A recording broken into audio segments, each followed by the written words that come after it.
কৌশিকী অমাবস্যা উপলক্ষে কল্যাণপুর আর.এস. শান্তিকালী আশ্রমে পদ্মশ্রী চিত্র মহারাজের উপস্থিতিতে মহাযজ্ঞ অনুষ্ঠিত হয়। তার পাশাপাশি বিধায়ক পিনাকি দাস চৌধুরীর বিধায়ক উন্নয়ন তহবিল থেকে আশ্রমে গড়ে ওঠা বিশ্রামাগারের দ্বার উদ্ঘাটন হয়। উদ্বোধনী অনুষ্ঠানে পদ্মশ্রী চিত্র মহারাজের সাথে বিধায়ক পিনাকি দাস চৌধুরী, মিমি মজুমদার সহ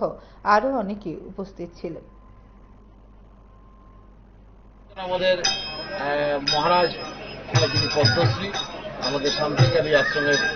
যিনি ধর্ম প্রচারক এবং সারা ভারতবর্ষে তার প্রচার, চিত্ত মহারাজ জীবনী এসেছেন এবং এখানে এসেছেন বিশিষ্ট ব্যক্তিগণেরা এবং প্রাক্তন এমএলএও দেখেছেন মিমি মজুমদার এবং এই আশ্রমের কর্মকর্তা আমাদের কল্যাণপুরের ভগবান অসীম দেবরায়, আমাদের নিতাই বল যিনি আত্মা কমিটির চেয়ারম্যান, আরও অনেক ব্যক্তিরা সেখানটায় এসেছে এবং ভক্তবৃন্দ এসেছে। আমাদের শিলাজি আগরতলা থেকে উনিও এসেছেন। স্বাভাবিকভাবে আমরা এলাকার সকলে মিলে এই অনুষ্ঠানটিকে আরও সুন্দরভাবে করার জন্য চেষ্টা করি এবং আমি বিশেষ করে আগামী দিন তার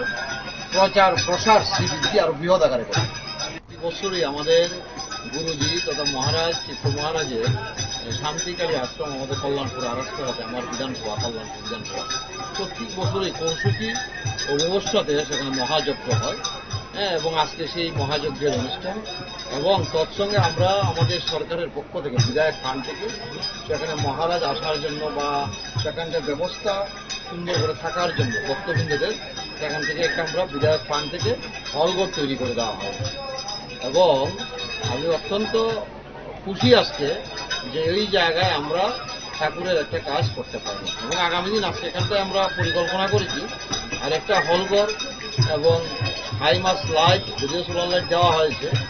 বিভিন্নভাবে যাতে এই আশ্রমটাকে আমরা সুন্দরভাবে সাহায্য দিতে পারি তার একটা প্রয়াস আমাদের থাকবে আমাদের সরকারের পক্ষ থেকে এবং এই জায়গাটা হচ্ছে শান্তির জায়গা। সনাতন ধর্মে বিশ্বাস করি আমরা সবাই এই জায়গাতে প্রত্যেক দিনে আসার চেষ্টা করে এবং এই দিনটাতে বিভিন্ন রাজ্যে বিভিন্ন প্রান্ত থেকে ভক্তবৃন্দ দর্শনার্থীরা আসে এবং আগামী দিন আমি